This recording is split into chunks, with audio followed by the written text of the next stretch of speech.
G'day Noobers, welcome to the Noob Spearo podcast. If you don't know, you're a Noober because you listen to the Noob Spearo podcast and you're clearly a frother that just loves this spearfishing lifestyle.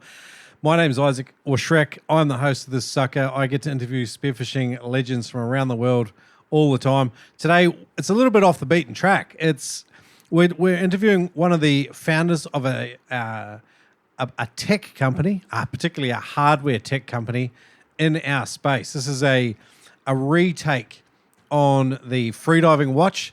If you like monitoring your surface interval to make sure that you are spending enough time up there, and you like to keep track of your dives, a dive watch is probably on your list or has been on your list, or you've already got one for a long, long time.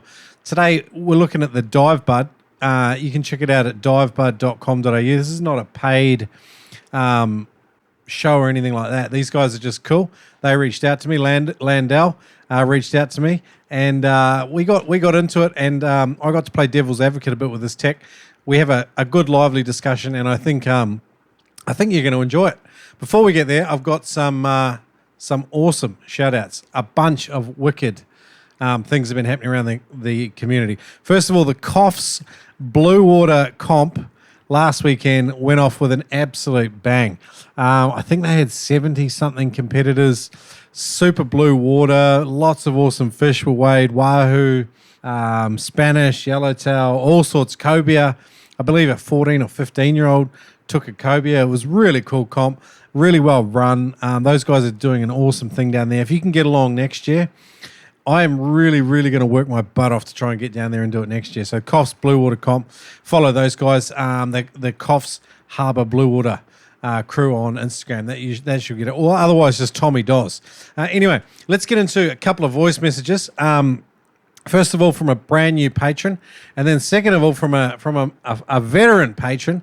Both of them with some cool bits and pieces in their voice messages. First up, we've got Nicholas and then Reese. Have a listen.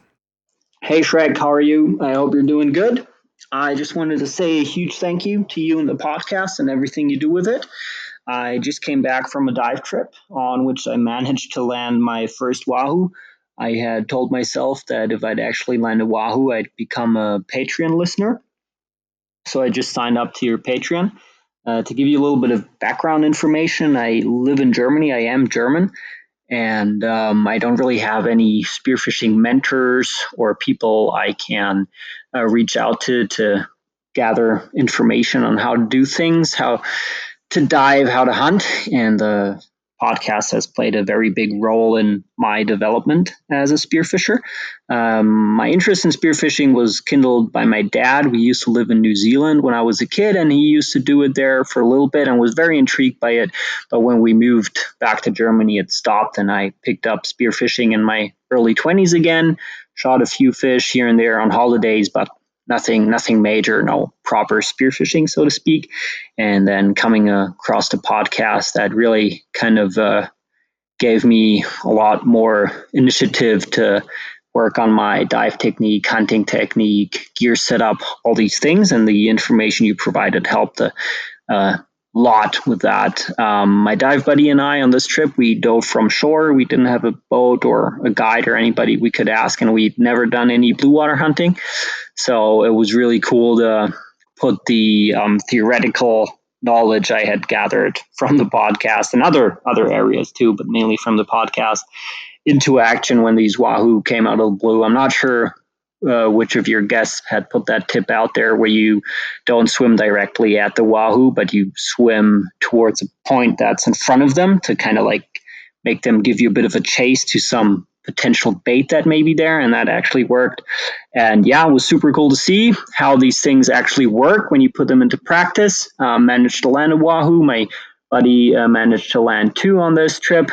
And yeah, huge thank you for inspiring me to do this. The podcast also gave me the courage to attempt it, because living in Germany, you don't really get a lot of tries at spearfishing. And when you do, everything has to work and be just right. And the podcast really helps a lot with that. Hope you keep doing what you're doing, and can't wait for the next episode. Cheers. Hey Shrek, how you going? It's Reese here from Sunny Coast Skin Divers.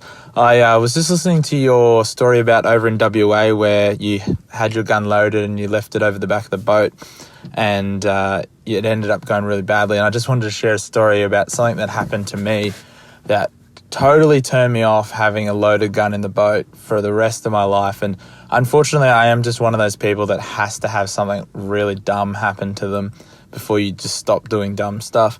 So I used to be like pretty religious about if we're going to do a drift, just keep your gun loaded, put it in the back of the boat facing away from everyone else, and it's sweet. And one time I was out diving, I went and picked up this fairly new diver and he still had his gun loaded. And I said, nah, it's all right. Just put it up the back and just don't point it at anyone. Just have it pointing backwards.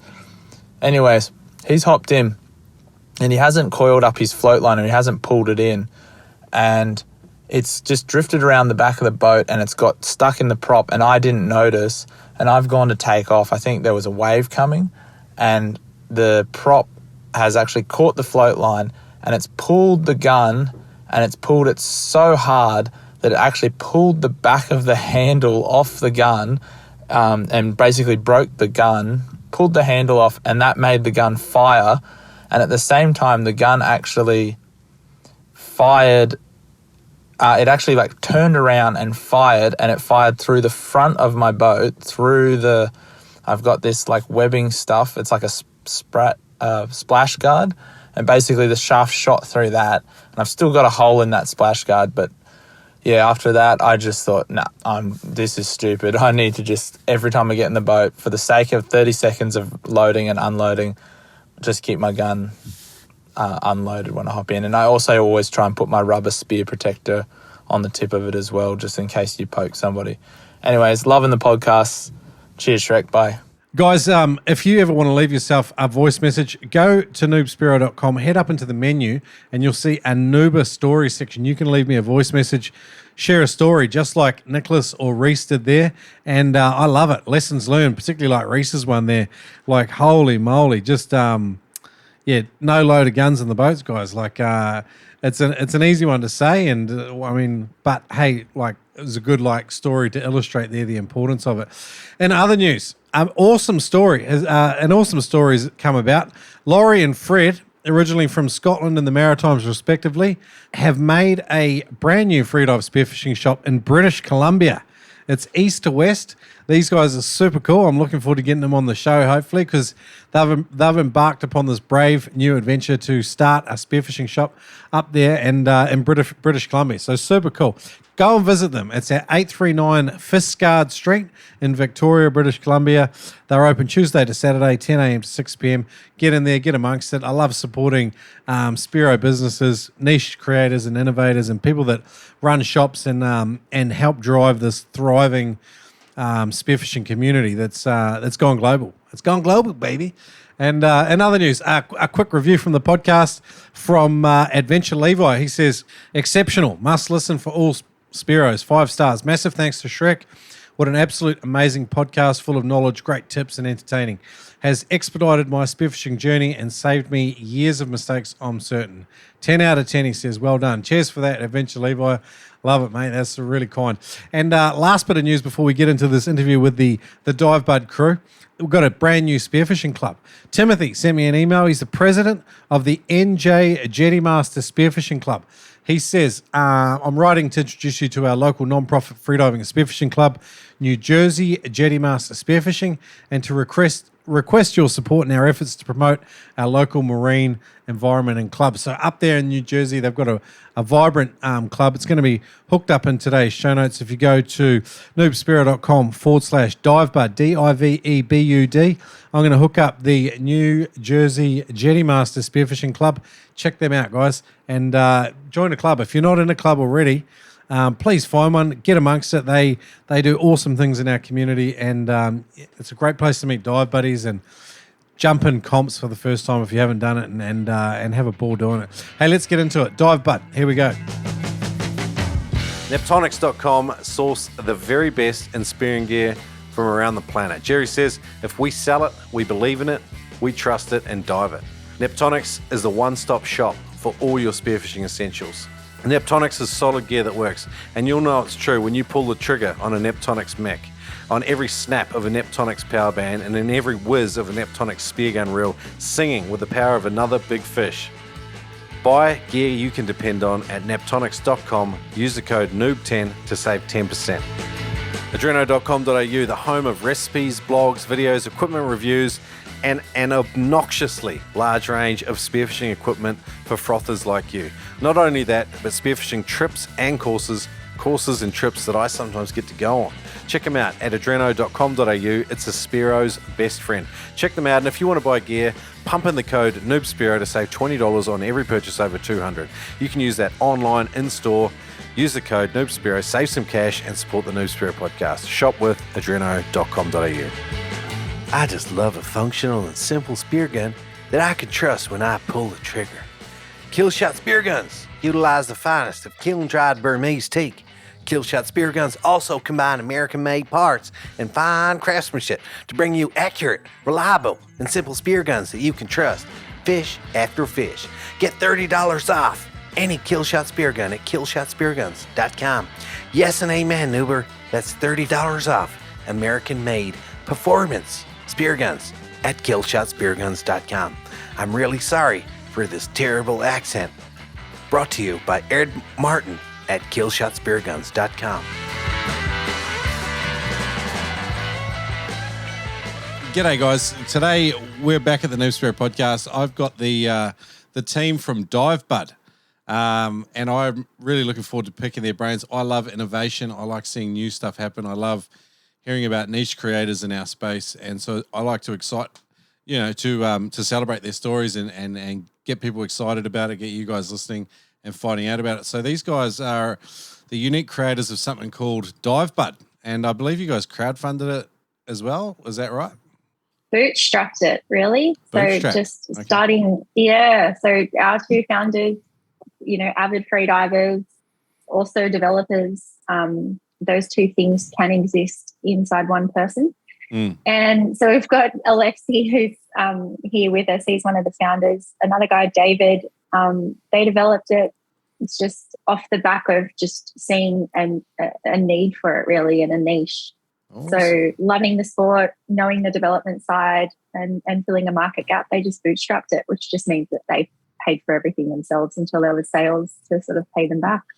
And then hopefully get some early round investment, I guess, and scale it. Is that kind of the vision? Could be. I don't know, maybe. Okay. Well, you want the right partners if you do take investors on, don't you?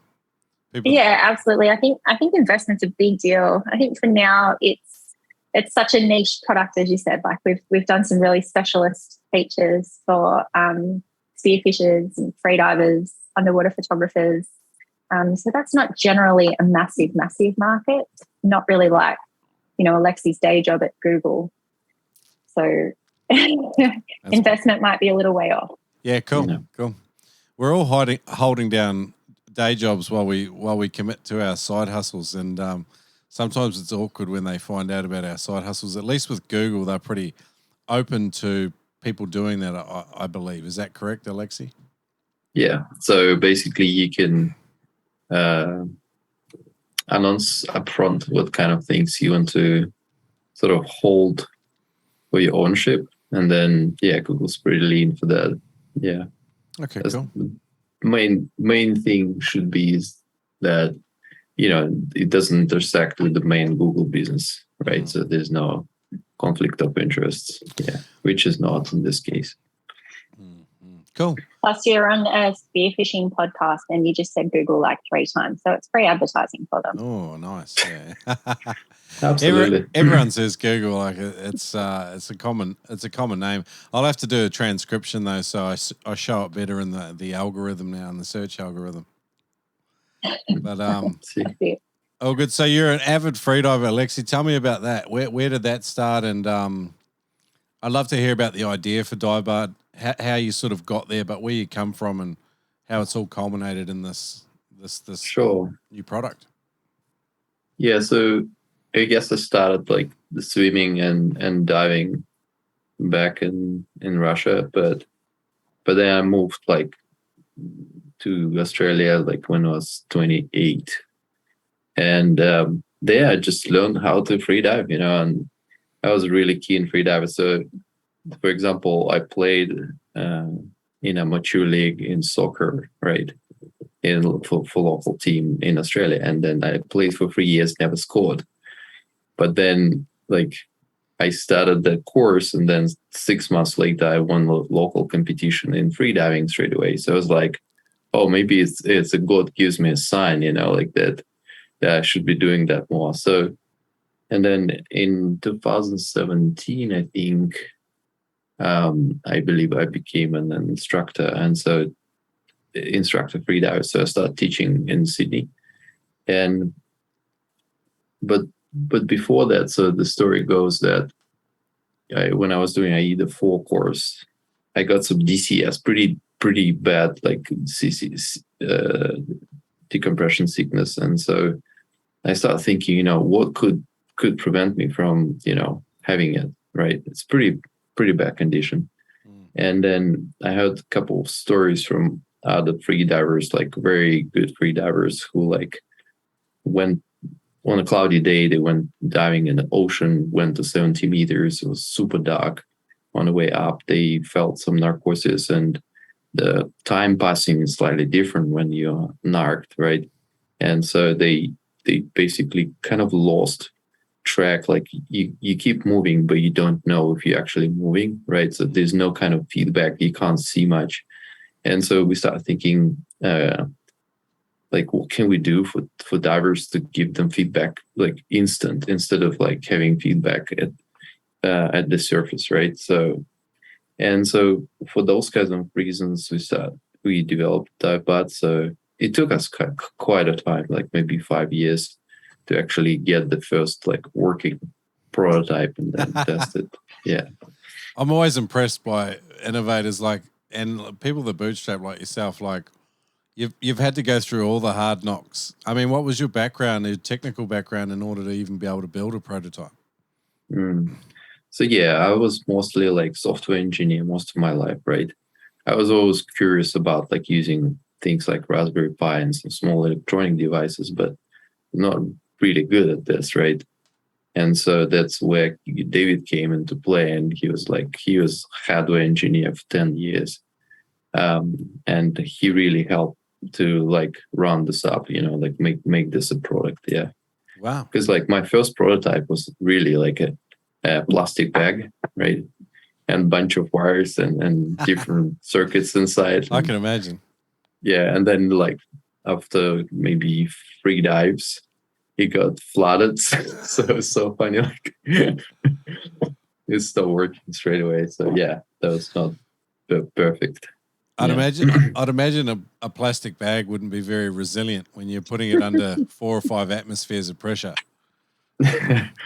Right. Well, it depends actually. So like if it's a good plastic bag, right, it has the zippers, like, or double zippers. It's actually, you can place like your phone there, and we did that too, like diving to 10 meters. It will still survive very well. Okay. But yeah, you need to learn what kind of plastic bag to use, and yeah. It's complicated. Sounds like a learning curve for sure. Oh, it's a lot, yeah. So I guess partially for me, this project was a lot of learning, yeah. So David brought the hardware expertise, you brought the concept, and then the two of you sort of worked together. And the software. Oh, cool. Yeah. And Landell, tell me about where you come on the scene and your involvement. I used to work with David back at a sports technology company. So we used to work together on sports software. It was called Sports Code at the time. It was used by, the majority of team sports in the world. I think we had 29 of the 30 NBA teams and wow, like 18 out of 18 AFL teams. It was a professional elite sport.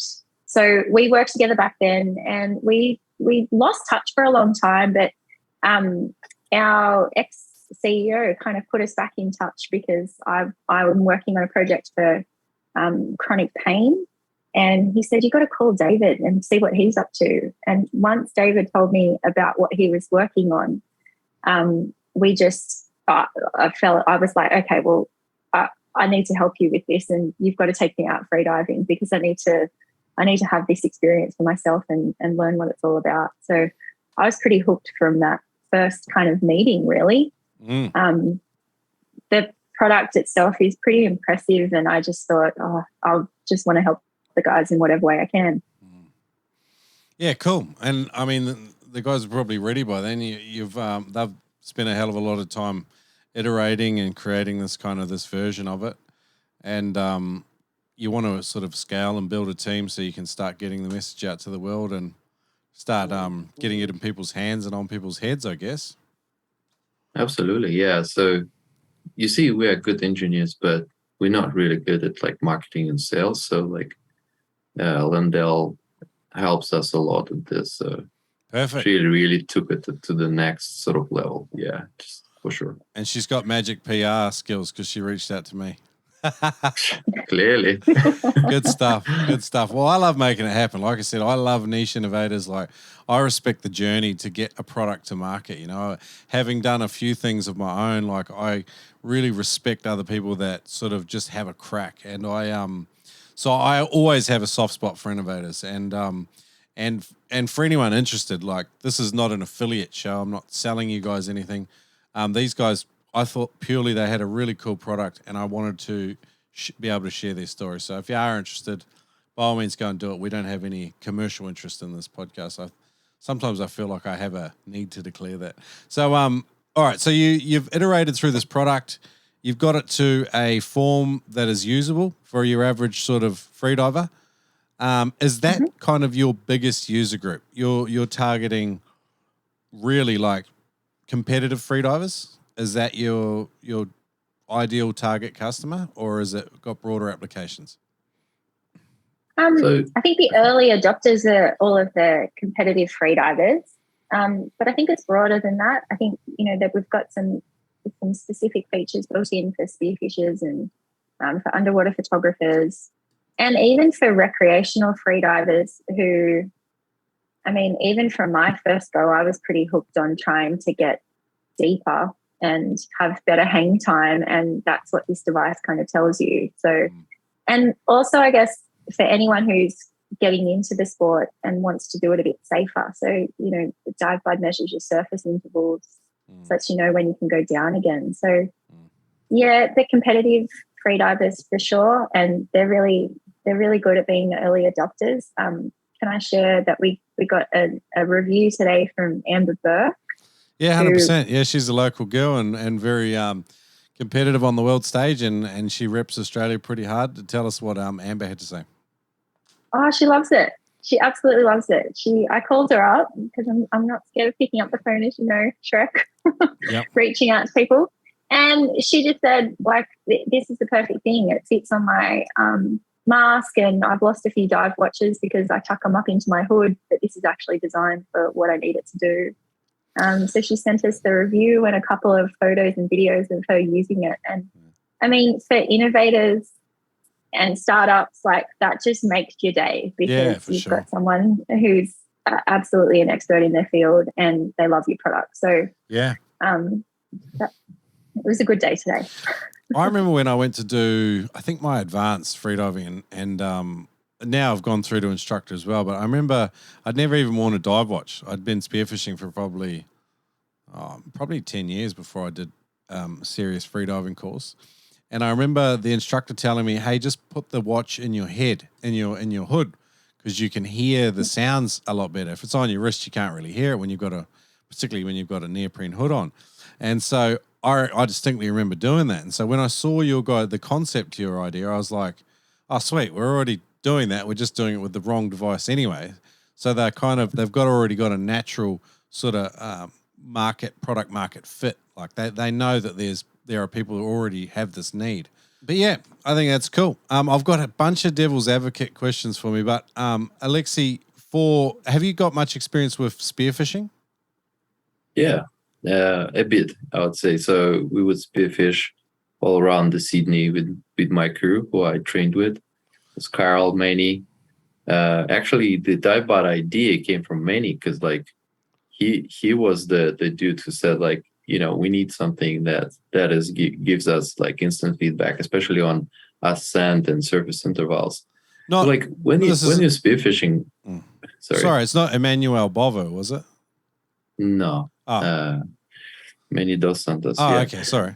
Different one. But so when you're spearfishing, right, you really like here now, like it's a hunt. You're really enjoying the scenery. You're looking for fish. You're spending time to search for the right spot, the right angle to approach, and everything, right? So there's no time really to like, look at your watch, especially with your hands occupied, right? And there are a few things in Divebud that can help spearfishers. For example, like we can set a maximum depth and it will like be very prominently like saying to you like you're beyond your limit, like go back, And then second part, which I personally like a lot, is surface intervals. Because like when I spearfish, like there's no time for me like to look at my watch and say, oh, okay, I need to calculate. Okay, I've been to 25 meters. I need to like divide, multiply, all of this stuff. Like it's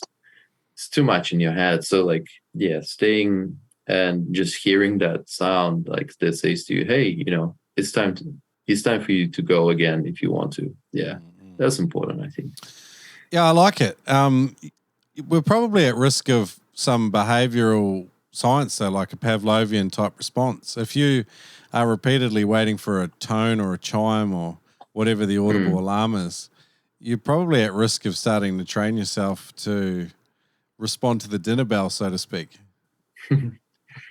Right, but this is just an interface to information, right? Like, you can calculate it in your head or you can go by the feel, but there are like a lot of cases of DCS, for example, that happen to spearfishers because like they just here now, they in this game, so their mind is occupied by getting the fish and not really watching the safety stops and stuff. Why do you think a lot of spearfishers experience shallow water blackout? Well, let's not say a lot. Let's just say the handful that do, and then they drown. Do you have any theories as to why? Like, I'm not saying it's common. I don't think it's common, but it is. It happens more often than most of us would like. Having said that, I'm a big believer in autonomy. And, we're all responsible adults and we make our own decisions and stuff happens. But having said that, do you have any theories or beliefs as to why this can happen occasionally to Spearos? I have an opinion, but this is just an opinion, so like it's not scientifically proven or anything like that. So like I've heard a few stories like friends of friends, got drowned or like almost died, And most of the cases, people just get greedy. They just don't follow kind of, or maybe they don't know any rules. Like people who just getting started with spearfishing, but for example, very good athletes, right? For example, there's a person who was a good swimmer the whole life, like, and by 25 he got a gun, spearfishing gun, went for spearfishing. He was so good, like he was trying to impress his friends and stuff. And then on the last day of diving, he drowned, like it's just those kind of stories. That's what I've heard. And so like my opinion on that is, it's really like we kind of lack a little bit of education on like what can happen to you, right? What should you watch for? What kind of like, almost like, what should you feel when you go down, right? Like, how well should you feel, before you go down, that kind of thing. So and of course freediving, just general freediving courses help a lot, like maybe podcasts like this, like yours, Shrek, like help a lot. I think that they just educate people who just don't want or don't have time to do the course. You identified a few things there, I think, and I can I can see you've thought about it quite deeply too, like personality types, young, competent people, perhaps who lack a bit of training. The most at-risk group, I think, are probably people that have been spearfishing for 2 to 3 years have developed a level of competence, but are almost dangerously competent. They have a slightly distorted view of what their capabilities are, and they are not accounting for the risks, and they fail to mitigate those risks. Hey, I'm going to take you on a little bit of a rabbit, Warren, just with another question, and then I want to come back and play a little bit of devil's advocate about this. Have you heard of Terry Masters' freedive recovery vest? And is it the one that's like sort of automatically inflates? Yeah. At a certain point? Correct. And there's a similar product that's coming on the market now. Have you looked at any form of integration with what you're doing? Because I mean, I'd imagine like your interface probably provides really good information that you could automate to an extent. Like where, if you're down for, 3 minutes, say, right, and you're spearfishing, it's too long. And it's so, it may automatically trigger an inflation. The only issue being with that is sometimes we're in caves. I mean, I'd hope that someone's not in a cave at the end of a 3-minute free dive while they're spearfishing. But, you could think about this stuff on a deep level, and I'm just thinking of a potential happy marriage there with another product that could directly benefit Spearos. Yeah, this is a very interesting idea. Yeah, we didn't thought about that so far. But you see, like, you also clearly thought about this very deeply, kind of like, what if I caught by something, right? And I need another second to untangle or something, so that thing, if it inflate automatically, then you kind of caught, that's it. Like, it's really hard to do anything once that force is pulling you up, right? Like, but at the same time, if you are not anticipating anything like that, maybe you, I don't know, some reason got caught into, I don't know, a school of fish and you just forgot about time. Maybe that would be, first is like some sound that says, hey, you need to come back. And then second thing is like, okay, you're beyond your limit. We will help you. Yeah. I don't normally talk about depths when I talk about the Spearfishing podcast because I honestly think that some of the performance aspects to freediving don't really have much of a place in spearfishing, and I discourage people from really talking about their numbers and what they do because I think for most of us, we don't want to compare ourselves to others. Freedivers are better at this than Spearos in some ways. You guys are used to knowing what your numbers are and, it's more of a friendly culture and you're only really competing against yourself. However, a lot of Spearos measure themselves against the person they see on YouTube. So anyway, having said that, right, that's my sort of disclaimer. When I was doing my I was doing my PADI Master Scuba Diver Trainer qualification. I spent a month in Tonga and we were diving these coral atolls and they had these huge drop-offs to 60, 100 meters. And the water was crystal clear and super warm. And when I'd finished with my requirements, I just headed out and would go freediving. But there were a couple of times there where one time I was down at like 90 feet and I hadn't had any training. And I only knew that because I swam up to a person who was still on scuba and looked at their depth gauge. And I knew that. And I think sometimes in very clear, very clean water, a lot of Spearos get locked on a target or locked in a game, like where you have these games with fish. And sometimes we just get lost in the moment. And so I can see a value proposition for Spearos with an audible alarm that says, hey, you've been down, this long or you're at this depth. So I can clearly see a big utility in that. And I don't see that as interfering with, because a lot of spearfishing is about getting back to nature. Like getting right back to basics and almost pulling technology out of the experience.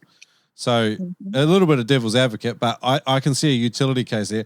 What do you think about for people like that want to get back to nature? We really like getting rid of technology and just jumping in, keeping it as simple as we can. How do you speak to those people about Divebud? Right. Oh, can I answer that one? Sure. Sorry, Landell. We kind of got lost there. Sorry about that. No, because I am a technologist, like I work in technology, but I'm an ocean lover. And I, at first try of it, I was like, oh, you know, alarms going off while you're underwater. Like, this is the one place where I can finally get free of all of those notifications and alarms and things. But when I tried it, I just went, oh, like, this is how you do it, because it's in a way that is, it's not annoying. It doesn't interfere with the surroundings.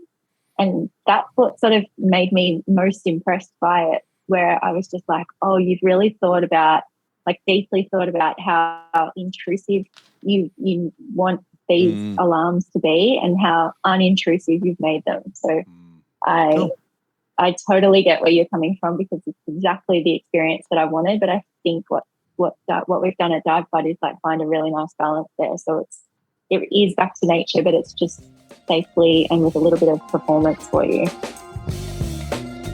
Great news, guys. Adam Stern has made his freedivingfamily.com courses available at a discount for the Noob Spearo community.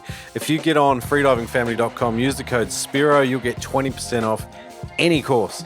There's a bunch of sick courses on there. There's an equalizing stage 1, there's an equalizing advanced techniques video there. They're two of my absolute favorites. If you have any problems with equalizing, go to freedivingfamily.com, get Adam's course and use the code Spearo to get 20% off any course. Check it out at freedivingfamily.com.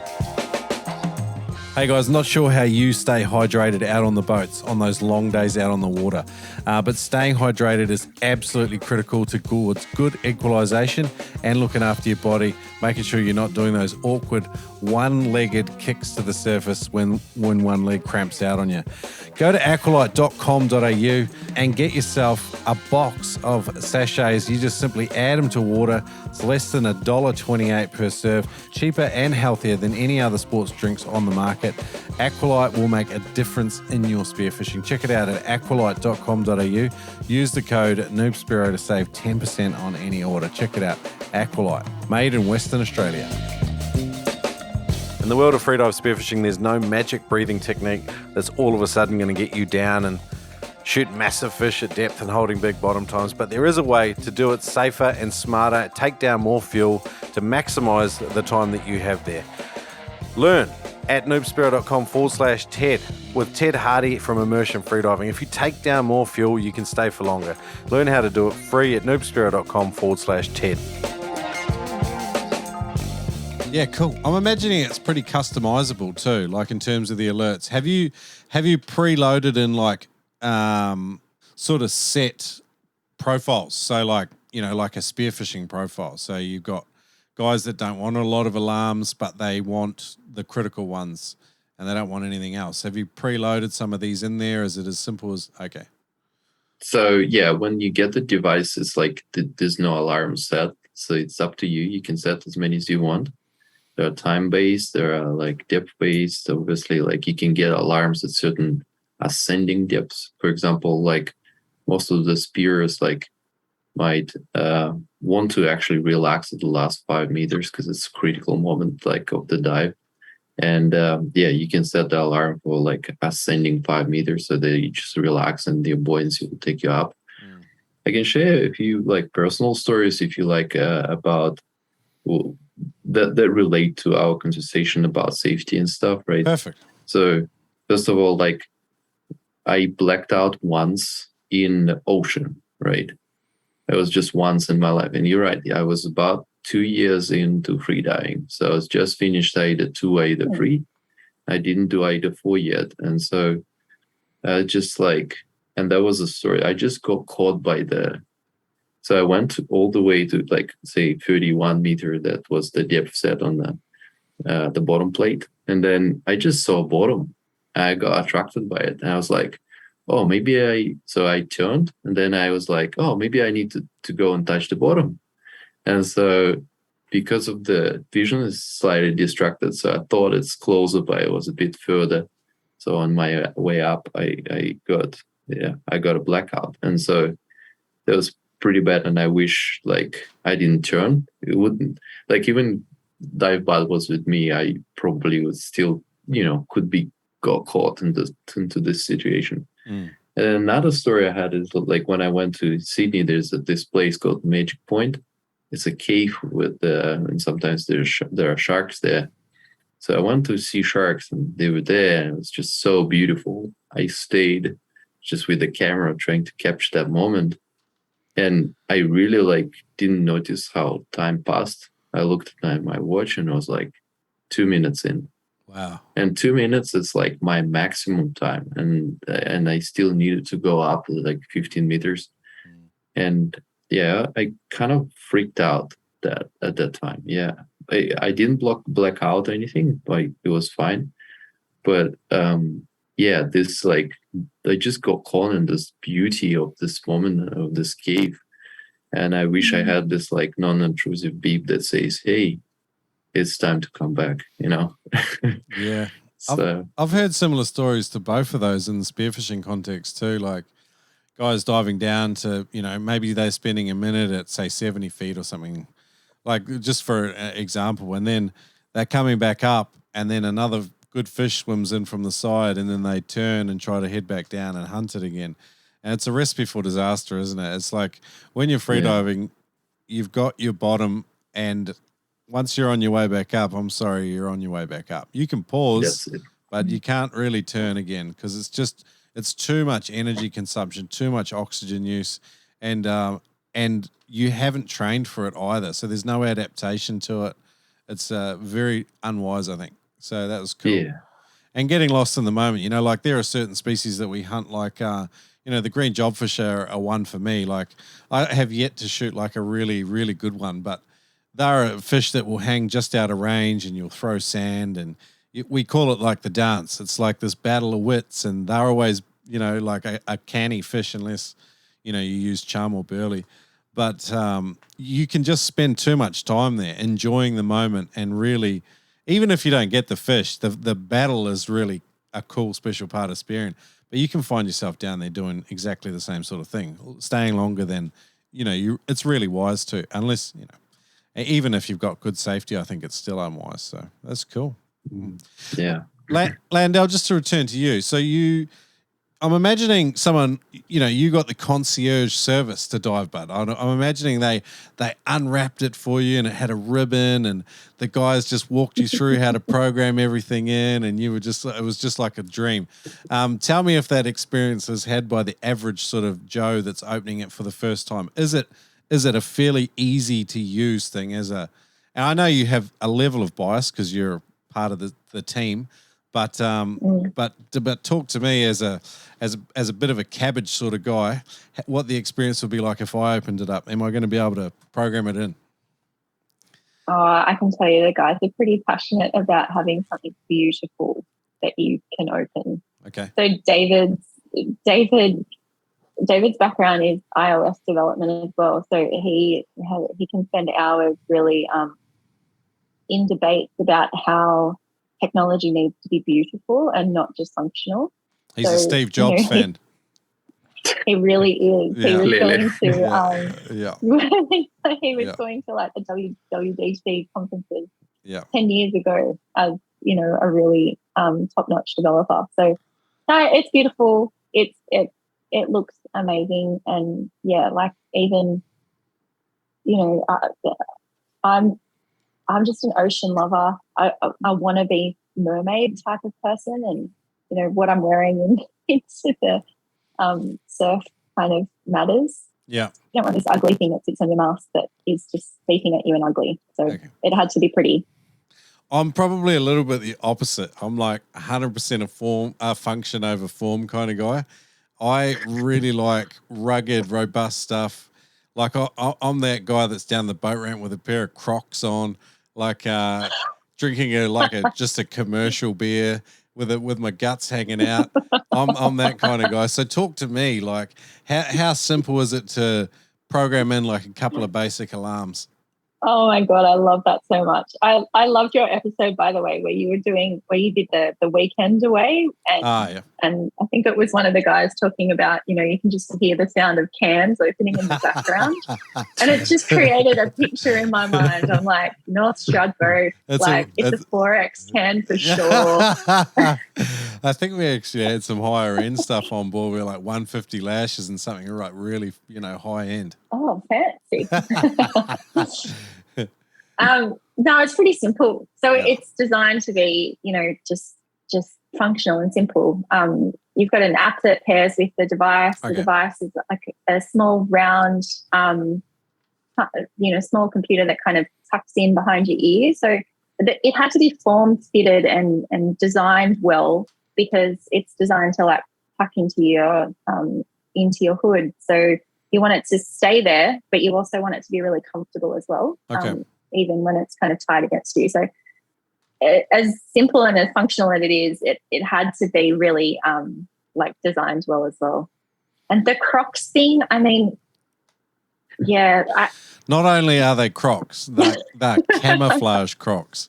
So like I make jokes with my kids. Of course they are. I'm like, kids, you're going to have to warn people that I'm coming around the corner because they're not going to see me. I got my camo Crocs on, Well, I'd hate to break it to you, but Crocs are like the new hot girl shoe. Oh, really? So they're becoming chic? Oh, this is terrible. They're becoming chic, yes, with like the hot beach mums crew at Maroubra. My wife pitched the idea to me of doing like a custom Noob Spearo croc. Anyway, I'll have to maybe pick your guys' brain about some product design for that. But we're in discussions about going for it because I think they're really cool. But okay, so it fits behind your ear. What if I've got like a GoPro on with a head mount strap? Is that going to interfere anyway? Does it work well with all mask straps? Yeah, so like the app uses physical mapping. Like we use this principle of like physical mapping between the world and the app, right? So when you see your alarms, you kind of envision, okay, here's I'm at 25 and your alarm will beep, and then you go to 30 and then this is your like notification about this diff, and then like this is so we kind of use that principle. You can see the dive profile inside the app, right? Okay. So like it's pretty easy to like remember and like visualize, okay, here I am, my last five meters of the dive. Okay, it beeps, and then that beeps, how it beeps, all of this, yeah.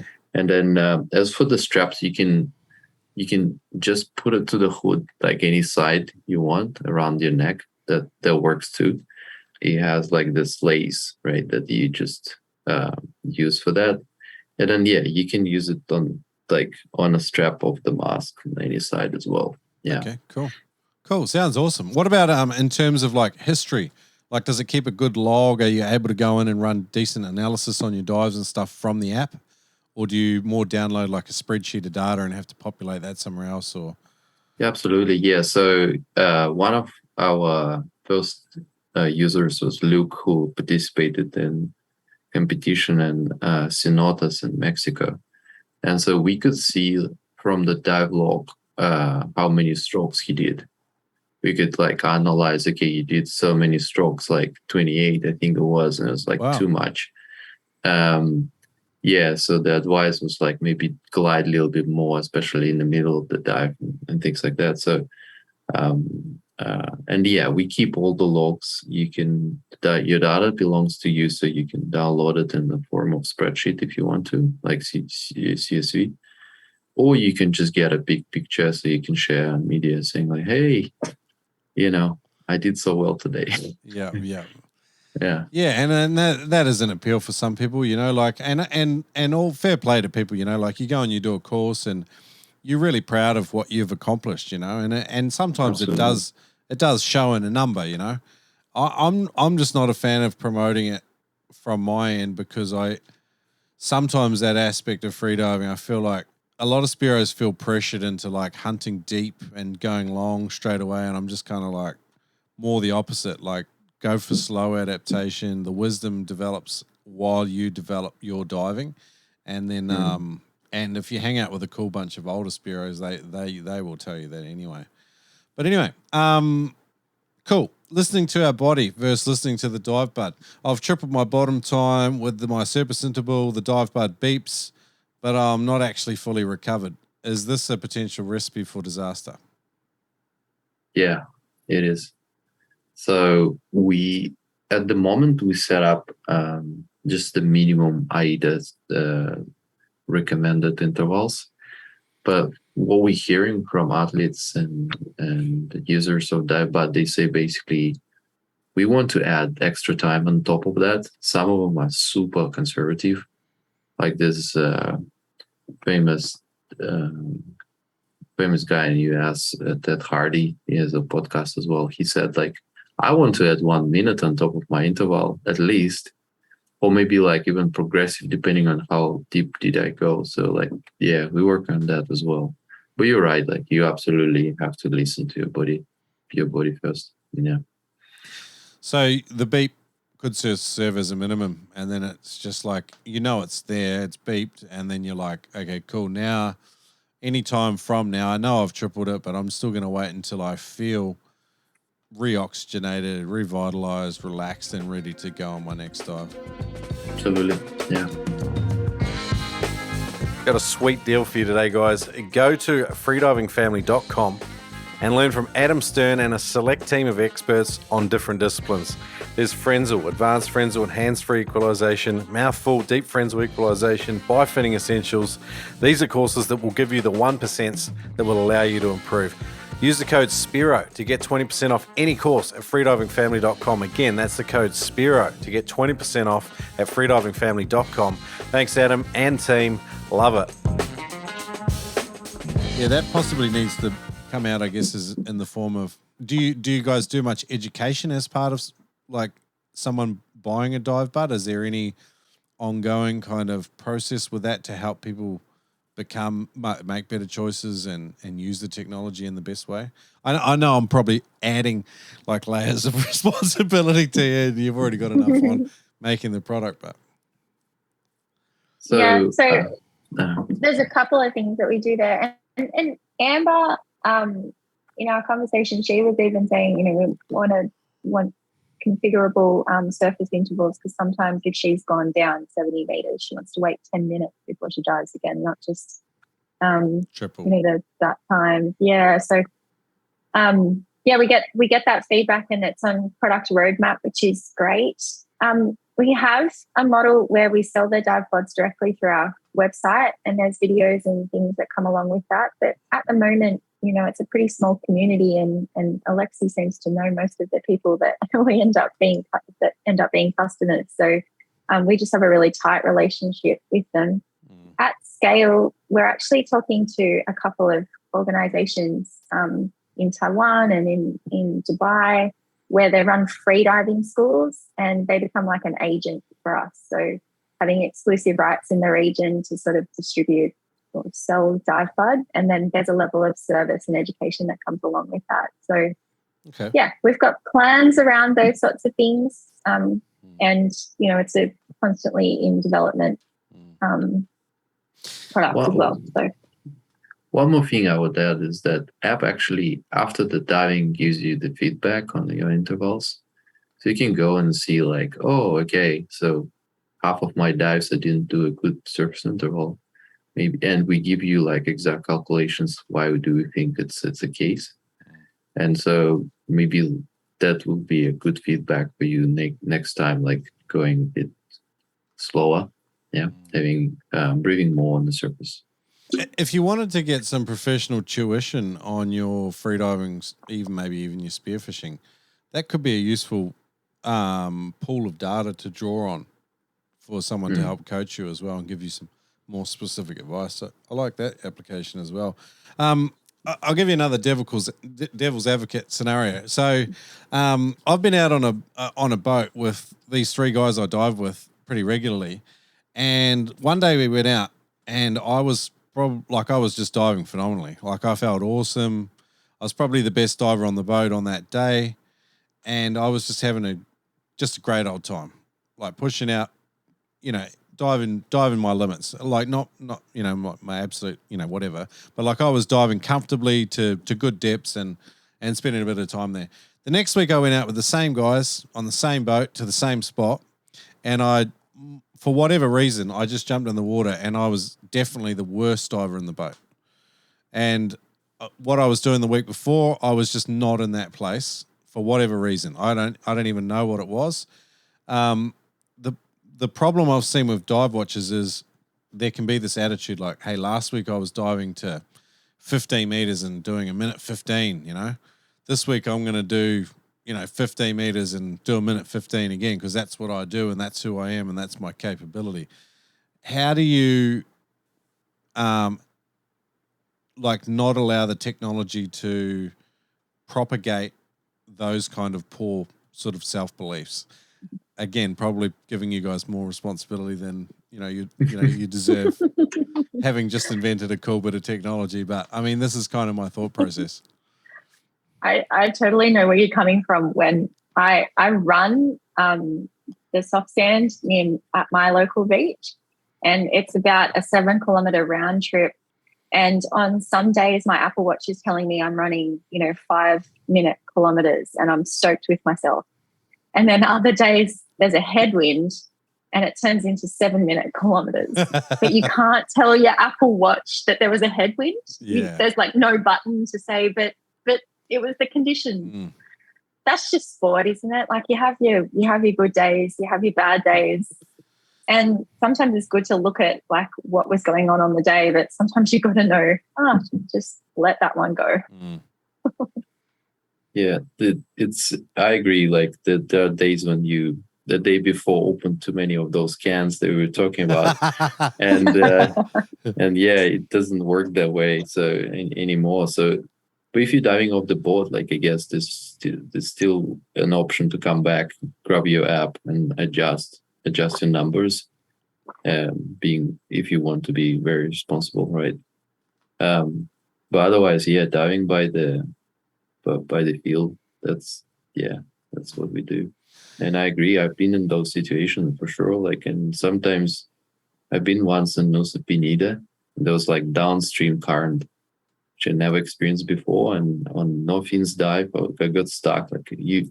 It's last 10 meters, but you stroke and nothing happens. You stroke and you can see that you don't move. What do you do, right? So you grab the rope and just if there's a rope. But with spearfishing, if there's a rope, there's a one, and some spears are a little bit overweighted too, which makes it even worse.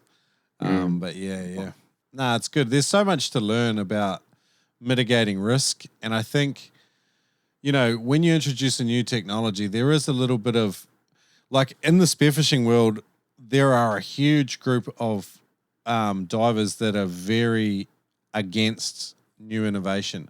Largely because they've seen innovation be unrolled in the past and it's been used incorrectly and cost people their lives.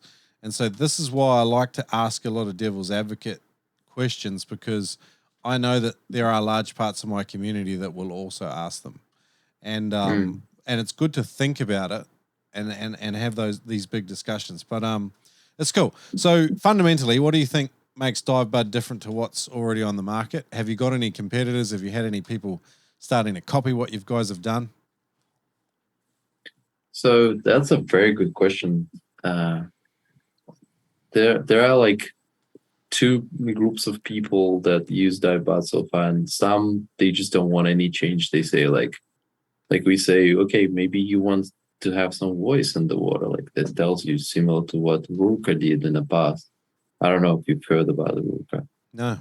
But some people, the opposite, they say we need an MP3 player underwater. I want to listen to some, Rachmaninoff concert during my diving. And so we're trying. We will probably land somewhere in between. We'll give maybe more flexibility to our divers and maybe add some voice. Yeah, things like that. Maybe just Miley Cyrus on repeat.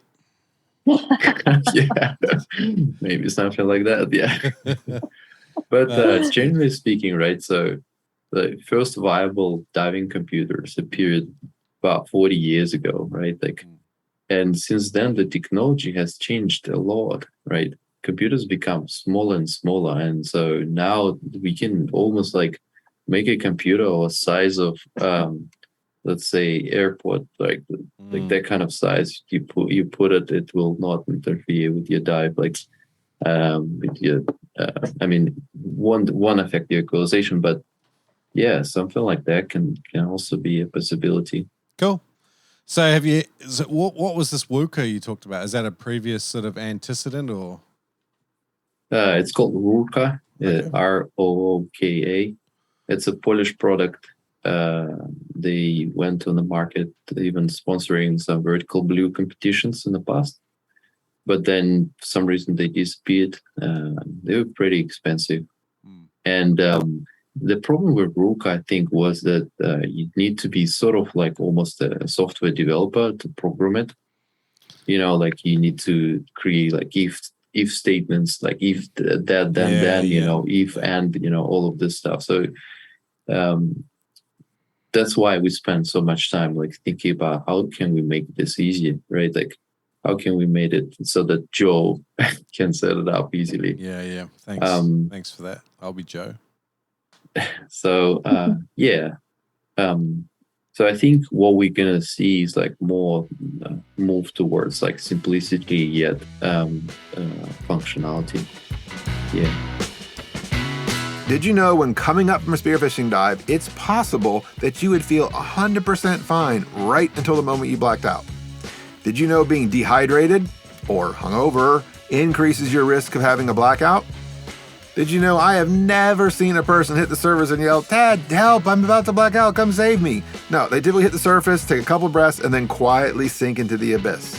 Whether they live or die is 100% dependent on if you are close enough to grab them and take care of the situation. Did you know it's very easy to have a loss of motor control or a minor blackout and not even know that you had one? Did you know that if you have a loss of motor control or blackout and you continue diving that day, you are way more likely to have a much worse blackout? Did you know breathing across the eyes of a blacked out diver can help initiate a breathing response? That was 60 seconds with me. What else don't you know? My name is Ted Hardy, the founder of Immersion Freediving, and I want to do more to stop the needless fatalities from shallow water blackout than any other person on the planet. And that's why I created freedivingsafety.com. Lucky for you, I made it very easy to get up to speed. You can learn how to reduce your risk of having a blackout, how to save your buddy's life, how to tell if you're wearing too much weight, and avoid breathing techniques that drastically increase your risk of having a blackout, and it's all for free. Go to freedivingsafety.com and sign up for my free safety course. Dive safe out there. It's not even that hard, especially when you learn for free at freedivingsafety.com. I know with myself, with my own sort of plays around with developing products, it's hard to become sort of satisfied with the version that is currently on the market now. Absolutely. And you're always wanting to make improvements and go, oh, we should have done this. And hindsight's always 20/20, you know. Having said that, are you guys like pretty stoked with what you've got up there now, and what's the sort of plans on the next version and things like that? So we are pretty settled on this version, and it's already pretty good. It's a great product. Everyone who tried it loves it. So we will start by basically working with this version for now. And then, we'll see. Like, we always hear like a lot of feedback for the Divebud and trying to collect it. And then once we get the critical mass of the feedback, we'll probably implement the next version. Perfect. That's cool. Yeah. And I like that answer too, because at some point you've just got to settle on the hardware with what you've got. And then, I mean, software patches and upgrading system from that point of view, it's not such a big deal. Although I know that it's not necessarily super simple, but that's cool. So critical mass, what does that mean? What does mass adoption look like in such a small niche? Yeah, so people have all possible crazy ideas, right? Like they come to you and say, hey, I need this thing to be a torch as well. I mean, like, there are like very niche divers who go like with rib reefers, right? They spend a lot of time at safety stops. Like I've heard some stories like people would watch Netflix being underwater, so those kind of people want to listen to some audiobooks, and they say, hey, you need to bring audiobooks to the underwater world. I'm like, guys, thank you for your feedback. We're always listening, but like critical mass means it's not like one or two guys that just like want it. Yeah. But more like, half of the users, something like that, 30%. Then we see like, this is something that critical and needs to be developed. Yeah. A lot of problem with technology, you get bloat too. Like you get too many people trying to do too many features, and you're better off just sticking to what the product is for, what the problem is that you're solving. And it's a hard one, but cool. Right. How can people find out more about Divebud? You guys got a website, social media, videos? Tell me about it. Yep. So we're at divebud.com.au. Okay. And on Instagram at divebud_freediving. Okay, cool. All right, I'm going to link all that up in today's show notes. So, I mean, people go to noobspearo.com/divebud, Divebud. Super simple. And I'm going to link up all these guys, their website, their social medias and stuff. And maybe even your contact form if you've got some hands-on question, if people have one-on-one questions. Have you guys got a pretty robust FAQ that's starting to bloat on the website? Yeah, we have a manual that you download. It's online, and there's like troubleshooting everything. Yeah. Okay, cool. And in terms of training videos, is it like how long does it, like from the time someone buys it, it arrives in their hands, how long till you start to become to feel confident with using it? And what are there any common sort of teething issues with people that buy it? I think the only one that I sort of found was, where did I set that alarm again? So, just knowing what you set up, because the first time you dive with it, it just takes some getting used to of where you set your alarms and what 2 beeps means and what 3 beeps means and things like that. So, it's just like anything, there's got a bit of a learning aspect to it, but it doesn't take too long. Cool. Guys, I've had an absolute blast. I had one final question, though. Alexey, I think you can probably help me out with this. Is there a way I can wear the Divebud the night before while I'm having aforementioned 4Xs, and it gives me that, hey, Shrek, you've had 3 cans, that's enough, go to bed? You are too deep into this tape. Yeah, this is one of the applications we've heard from the divers, actually. So, we don't have critical mass for that. I'll write this down. If there's more people that probably will think about it. Yeah, hopefully with as classless taste in beer as me. So that'd be great. Awesome, guys. If you wear it around the neck, we can feel your breath, right? And how much alcohol is coming out. So, like, potentially it's possible. Like, wow. We didn't even get in on all the technical specs. I think we've given enough people, enough info for people to maybe be curious, come have a look and learn a bit more. But absolute pleasure, guys. Really interesting conversation. Keep doing what you're doing. I love seeing new technology solving, age-old problems and making this thing better for us all. So awesome. Thanks, Shrek. Thanks so much, Shrek. Thanks for having us. Cool, guys. Over and out, I think. Did we fail to do anything? No, I was waiting for Alexey to talk about the gold, though. The gold? Yeah, the gold, so that it doesn't corrode. I was like, mention the gold. Yeah. It's just small technical details. Sorry, guys. Well, let's just add it on. We'll just keep going. All right. It's about reliability. So the question is how reliable Divebud is. So the first few we sold, turned out they had some issues with the contacts where you charge them, right? Okay. So after salt water, they corrode a bit, and then electrical current flows through them, and so that salt sort of becomes bigger and bigger with time, and so we had to change slightly the design and basically order new bodies that are golden. So so gold doesn't interact with the salt water as much, and so it solved the problem. But basically, reliability is a big aspect for us, right? So we test everything. We have a special stand in David's garage that can we'll call that David's laboratory. It sounds more professional. Yeah, you can take a Divebud to 300 meters, literally 300 meters. Yeah. And so we had the log of Divebud diving to 300 meters and back, and we posted it to the website as well. Like, so yeah, we take it seriously. Like, reliability is a serious question. So like, I've seen how, like, say, Suunto test their watches and stuff. So we're trying to replicate parts of it. Yeah. Yeah. Nice. Oh, is there a warranty with it? Like, yeah, absolutely. So 6 months. Like, if something happens, like, we can give you a new one. Yeah. Okay, cool. Did you try sacrificial anodes? What's that? So, like in an outboard engine and on a lot of boats, they will have these parts that are designed to attract the corrosive elements of being in salt water, particularly when you add electricity. And so, in an outboard engine, you'll find, like, I think there's 3 or 4. And look, please, I'm pretty ignorant with this stuff. I'm spouting off BS as usual. But they basically, the corrosion is attracted to those, and all the corrosion goes to your sacrificial anodes, and then you simply have to replace them every 6 or 12 months. Oh, I see. Wow, that's an interesting idea. Mm-mm. Thanks for sharing it. You're 2 years too late, Shrek. Yeah.